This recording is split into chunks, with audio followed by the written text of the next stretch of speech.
All right, today we're talking about a ROUSH cold air intake system for your F150 Ecoboost, and this one is going on our 2021 F150.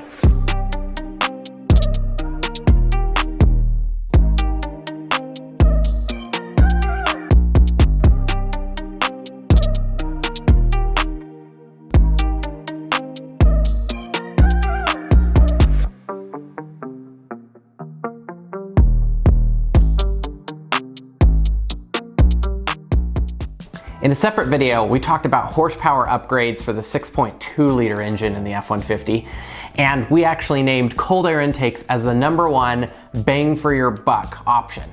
We're gonna do another one of those videos soon for the Ecoboost motor, but cold air intakes get a bad rap a lot because people say, oh, they don't have horsepower, it's not that much. But really bang for their buck, they're very high on the list. And so I'm a big fan of these and excited to get this guy going. All right, so just to kind of start off reviewing the product, everything is made out of this injection molded plastic, black plastic, and these tubes that go down to the turbo inlets actually kind of have a texture that's on them. Some people are not a big fan of plastic intakes, maybe because they look different or they look cheap, but the truth is that they're simple to produce and they're way better for a cold air intake system than a lot of the really flashy metal options, whether it be aluminum or stainless steel, because they resist the heat in your engine bay. So while they might look cheap, they're super effective for what they do. This system, of course, comes with your air box, air filter, all of the clamps and connectors that you need to hook up to the existing system, and your mass airflow sensor hooks up right here, but they include a larger pigtail with a bracket because it's relocated in a new location. Now let's talk about the air box, and first I want to talk about this lid here. It's got this plastic window here so you can look inside to the air box, mostly for looks, I think, to see the filter. I don't think there's any purpose of it, but if you flip it over on the back side, there's something I want to point out here. Right in this area below the viewing window, there's this kind of felt thing, and if you can hear this, that little rattling, inside is actually a desiccant, and what that is that's just a fancy term for the beads that soak up moisture and keep humidity out of your intake.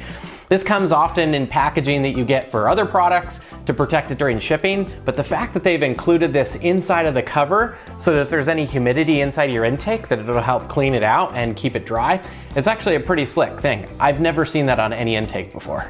All right, so let's move over to the air filter. This thing is massive.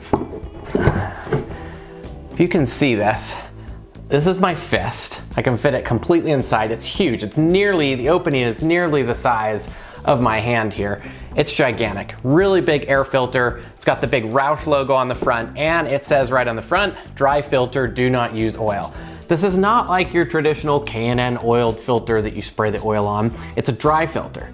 I'm a big fan of dry filters, and the reason I'm a fan of dry filters is because the oil in the oiled filters often collects dirt and dust a lot quicker and is actually horrible for off-road conditions. These dry filters are great if you're going off-roading at dirty and dusty areas because they won't get clogged as fast.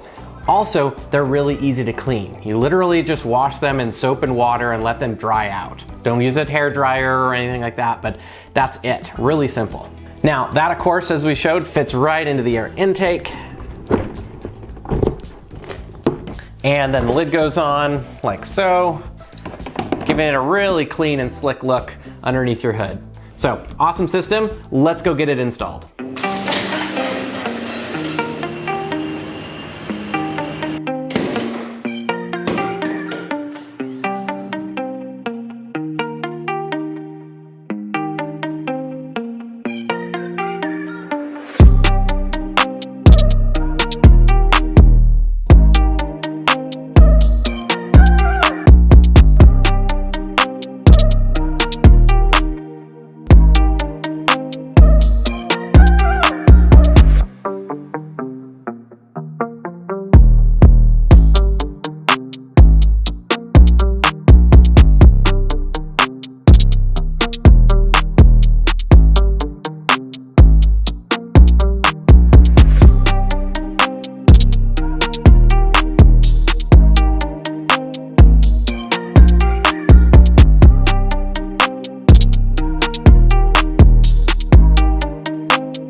to kind of wrap up the intake install, it was probably about 50% as hard as I thought it was going to be, which is a big plus, so not too difficult to do.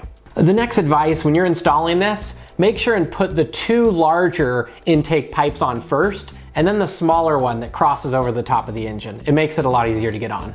The next thing is printing out the template. They include a template in the instructions for you to print out in order to drill those holes through. We went ahead and used it. I don't think you necessarily have to. And finally, those top screws that screw on the top cover, they're self-tapping screws right into the plastic, so don't be afraid if they take a little bit more force than normal to be able to get through. Okay, let's talk about the intake now that it's on. When you stomp on the throttle, you now have a deep, throaty sound. That made a huge difference. The butt dyno feels like it's a little bit more horsepower there, just like they claim, and I'm a big fan of the intake. And my favorite part is that dry air filter. It's gigantic. I can't express enough how great it'd be every time you get an oil change to go ahead and toss it in some soapy water, let it dry off. Really easy to be able to clean it. And if it's dirty, you can see right through the cover that they've got in that window. So now I'm a fan of the window as well. All right guys, so link in the description below for the product that we just installed, as well as our website that has more details about the installation and use. And don't forget to subscribe if you want to see more of this content, so I know that I'm making the right stuff. And if you don't like it, leave a comment about what we should do. Thanks a lot. We'll see you guys next time.